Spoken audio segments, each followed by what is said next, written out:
7월 12일 청년부 예배 시작하겠습니다. 제가 기도하고 시작하겠습니다. 사랑의 주님, 저희 청년부 주님이 사랑하시는 청년들, 우리 함께 이 시간 모여있지는 못하지만 온라인으로 예배합니다. 우리가 주님 앞에 드리는 이 예배,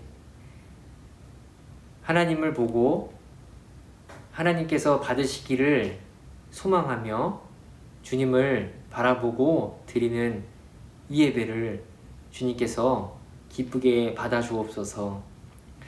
코로나로 인한 여러 사태들이 해결될 기미가 보이지 않고 오히려 기독교를 향한 더 큰 규제들이 진행되고 있습니다. 그로 인해서 한편으로는 안타까운 마음들도 있는데, 이런 시기에 하나님께서 우리 그리스도인들에게 바른 생각과 바른 지혜와 믿음과 신앙, 그리고 이런 시기에 우리들이 어떻게 행동해야 할지 지혜를 더하여 주셔서 저희들이 하나님이 보실 때에 바른 방법으로 이 시기를 잘 극복해 나갈 수 있도록 지혜와 용기를 더하여 주옵소서.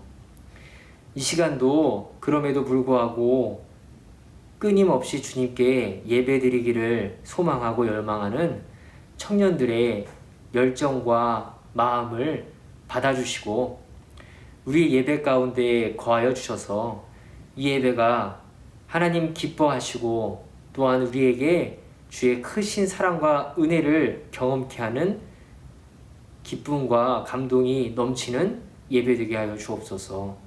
예배의 시종일관을 주님께 의탁드리오며 살아계신 우리 주 예수 그리스도의 이름으로 기도드립니다. 아멘. 오늘 말씀을 함께 보겠습니다. 오늘 말씀은 갈라디아서 2장 11절부터 21절까지 말씀입니다. 갈라디아서 2장 11절부터 21절까지입니다. 제가 새번역 성경으로 봉독을 하겠습니다. 그런데 게바가 안디옥에 왔을 때 잘못한 일이 있어서 나는 얼굴을 마주보고 그를 나무랐습니다.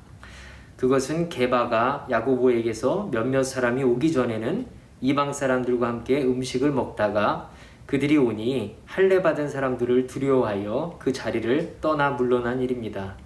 나머지 유대 사람들도 그와 함께 위선을 하였고 마침내는 바나바까지도 그들의 위선에 끌려갔습니다. 나는 그들이 복음의 진리를 따라 똑바로 걷지 않는 것을 보고 모든 사람 앞에서 게바에게 이렇게 말하였습니다. 당신은 유대 사람인데도 유대 사람처럼 살지 않고 이방 사람처럼 살면서 어찌하여 이방 사람더러 유대 사람이 되라고 강요합니까? 우리는 본디 유대 사람이요 이방인 출신의 죄인이 아닙니다.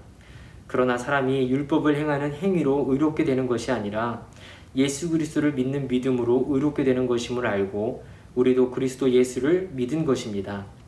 그것은 우리가 율법을 행하는 행위로가 아니라 그리스도를 믿는 믿음으로 의롭다고 하심을 받고자 했던 것입니다. 율법을 행하는 행위로는 아무도 의롭게 될 수 없기 때문입니다. 우리가 그리스도 안에서 의롭다고 하심을 받으려고 하다가 우리가 죄인으로 드러난다면 그리스도는 우리로 하여금 죄를 짓게 하시는 분이라는 말입니까? 그럴 수 없습니다. 내가 헐어버린 것을 다시 세우면 나는 나 스스로를 범법자로 만드는 것입니다. 나는 율법과의 관계에서는 율법으로 말미암아 죽어버렸습니다. 그것은 내가 하나님과의 관계 안에서 살려고 하는 것입니다.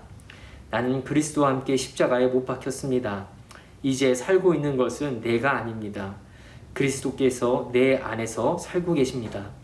내가 지금 육신 안에서 살고 있는 삶은 나를 사랑하셔서 나를 위하여 자기 몸을 내어주신 하나님의 아들을 믿는 믿음 안에서 살아가는 것입니다. 나는 하나님의 은혜를 헛되게 하지 않습니다. 의롭다고 하여 주시는 것이 율법으로 되는 것이라면 그리스도께서는 헛되이 죽으신 것이 됩니다. 아멘. 오늘 이 말씀에 나타나고 있는 내용을 보면 11절부터 14절을 통해서 우리가 알 수 있는 바는 바울이 게바를 책망했던 한 사건이 등장을 합니다. 게바는 누구냐면 베드로죠. 베드로를 나무라고 한 건데, 이제 베드로가 유대인인 베드로가 이방인들과 식사의 자리를 같이 했었어요. 그러니까 이방 그리스도인들과 함께 식사의 자리를 하고 있었던 거죠. 근데 율법의 유대인의 전통에는, 유대의 문화에는 이방인들과 함께 식사하는 것을 경건하지 못한 행위로 여겼습니다. 그러나 베드로는 유대인이지만, 그러나 이제 율법에 속한 사람이 아니라 예수 그리스도를 믿음으로 구원받은 사람이고, 이 베드로는 이미 앞전에 사도행전 10장을 보면 나타나는데, 하나님을 통해서 고넬료라는 이방인을 구원하는 데 큰 역할을 했던 사람이에요. 그러니까 이방인에게도 예수 그리스도의 복음이 전파된다. 이방인에게도 성령의 역사가 우리 유대인들에게와 동일하게 나타난다라는 것을 직접 경험한 사람이 베드로예요. 그 베드로의 경험, 그 사건, 고넬료 사건 때문에 이방인에게도 복음이 전파되게 문이 열린 그런 계기가 된 사건이거든요. 그걸 직접 경험했던 베드로인데도 불구하고 이방인과 같이 식사하고 있었는데, 이제 야고보와 유대 그리스도인들이 그 식사의 자리로 오게 된 거예요. 그때 베드로가 자신이 이방인들과 식사하고 있는 것을 유대 그리스도인들이 볼까봐, 그리고 나무랄까봐 두려웠는지 뭐 때문인지는 모르겠지만 그 자리를 피했어요. 그것 때문에 이제 오늘 바울은 베드로를 내가 그래서 나무라고 했다, 그런 내용입니다. 결국 베드로는 복음은 분명히 알고 있고, 그리고 이제 더 이상 율법이 자신을 구속할 수 없다는 사실을 알고 있지만, 그렇게 예수님을 믿고 있지만, 그럼에도 자신이 그동안 가지고 있던 고정관념, 전통이라는 틀에서 완전히 벗어나지 못하는 모습을 말씀을 통해서 볼 수가 있어요. 그러면서 바울은 복음의 핵심이 무엇인지를 다시 한번 정리를 해줍니다. 15절부터 21절까지가 이제 바울 사도가 진짜 복음이 뭐냐, 진정한 복음이 뭐냐, 그것을 정리를 해주는 내용인데, 제가 그것을 요약해서 설명을 해드리자면, 복음은 바로 예수 그리스도를 믿는 믿음으로 우리가 의롭다 여김을 받았다라는 것입니다. 사람이 의롭게 되는 것은 우리의 행위, 우리의 노력, 어떠한 우리의 노력으로 인한 그 대가가 아닙니다. 우리가 의롭다고 여김을 받는 것은 온전히 하나님의 은혜입니다. 하나님의 선언입니다. 하나님께서 의롭다고 선언을 해 주셨기에 우리는 의롭게 된 것이지, 우리의 어떠한 행위 때문에 의롭게 된 것이 절대 아닙니다. 하나님의 은혜로 말미암아 우리는 의롭게 되었습니다. 그것을 믿는 믿음이 우리에게 있으면 그 믿음으로 우리는 구원을 얻는 것입니다. 우리가 의롭게 된 것은 하나님께서 은혜로 주신 것이고, 바로 그 은혜는 예수 그리스도의 십자가를 통해서 우리에게 나타났습니다. 예수 그리스도께서 우리를 위해 십자가에서 대신 죽으심으로, 그리고 부활하심으로 우리는 우리의 죄의 대가가 그로 인해 다 해결됐고, 거기서 다 우리의 죄의 모든 문제는 해결됐고 해결받았고, 그것을 통하여서, 그 사건을 통하여서 하나님께서는 우리를 의롭다 여겨주셨습니다. 우리의 어떠한 율법적인 행위로는 절대로 의롭다는 것 여김을 받을 수 없습니다. 불가능한 일입니다. 그 사실을 분명히 알고, 오늘 바울 사도는 이 복음의 핵심을 전하기 위해서 무던히 노력했습니다. 특히 갈라디아서에서는 특별히 더욱더 자신의 복음이, 바로 이 복음이, 믿음으로 구원받는다는 이 복음을 바로 확고히 하기 위해서 정말로 많은 노력을 쓰고 있는 모습을 갈라디아서를 통해서 볼 수가 있어요. 하나님의 은혜로 말미암아 우리는 믿음을 가질 수 있고, 그 믿음을 얻으면 구원을 얻는 이 복음의 핵심을 잊지 마시기 바랍니다. 어떠한 행위가 아닙니다. 우리가 예배를 한 번 더 잘 드렸다고 해서, 우리가 누구에게 선행을 행했다고 해서, 그렇다고 해서 우리의 죄의 대가가 사해지는 것이 아닙니다. 우리의 죄의 대가가 사할 수 있는 길은 오직 예수 그리스도의 십자가를 통한 하나님의 은혜밖에는 없다는 사실.